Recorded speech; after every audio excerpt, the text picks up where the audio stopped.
ഭൂപതിവ് നിയമ ഭേദഗതിയിൽ ഗാർഹികേതര ആവശ്യങ്ങൾക്കുള്ള പുതിയ നിർമ്മാണങ്ങൾക്ക് അനുമതി നൽകുന്ന രണ്ടാമത്തെ ചട്ടത്തിന്റെ കരട് തയ്യാറായി. ചട്ടം പ്രാബല്യത്തിലായാൽ പട്ടയഭൂമിയിൽ വ്യവസായ ആവശ്യത്തിനുള്ള കെട്ടിട നിർമ്മാണത്തിനും അനുമതിയാകും. ഈ മാസമോ ജനുവരി ആദ്യമോ ചട്ടം പ്രാബല്യത്തിലായേക്കുമെന്നാണ് സൂചന. ഈ ചട്ടം പ്രാബല്യത്തിലായാൽ പട്ടയഭൂമിയിൽ വ്യവസായ ആവശ്യത്തിനുള്ള കെട്ടിട നിർമ്മാണത്തിനും അനുമതിയാകും. നിലവിൽ ഭൂപതിവ് ചട്ടപ്രകാരം പതിച്ചു നൽകിയ ഭൂമിയിൽ വീട് നിർമ്മാണത്തിന് മാത്രമാണ് അനുമതി. ഫീസ് ഈടാക്കി പുതിയ നിർമ്മാണങ്ങൾക്കും അനുമതി നൽകാനായിരുന്നു റവന്യൂ വകുപ്പിന്റെ തീരുമാനം.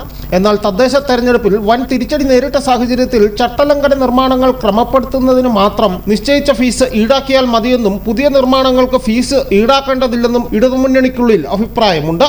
ചട്ടലംഘന നിർമ്മാണങ്ങൾ ക്രമപ്പെടുത്താനുള്ള നിയമ ഭേദഗതിയിലെ ഒന്നാമത്തെ ചട്ടമനുസരിച്ച് അപേക്ഷ സ്വീകരിക്കുന്നതിൽ ആശയക്കുഴപ്പം തുടരുകയാണ്.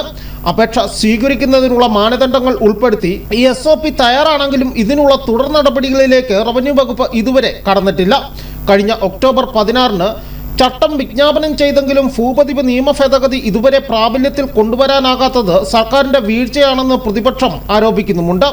നടപടികളിലെ കാലതാമസവും തദ്ദേശ തെരഞ്ഞെടുപ്പ് പെരുമാറ്റച്ചട്ടം പ്രഖ്യാപിച്ചതിനാലുമാണ് ഒന്നാമത്തെ ചട്ടം നടപ്പിലാക്കുന്നത് വൈകാൻ കാരണമെന്നാണ് ഭരണപക്ഷത്തിന്റെ വാദം.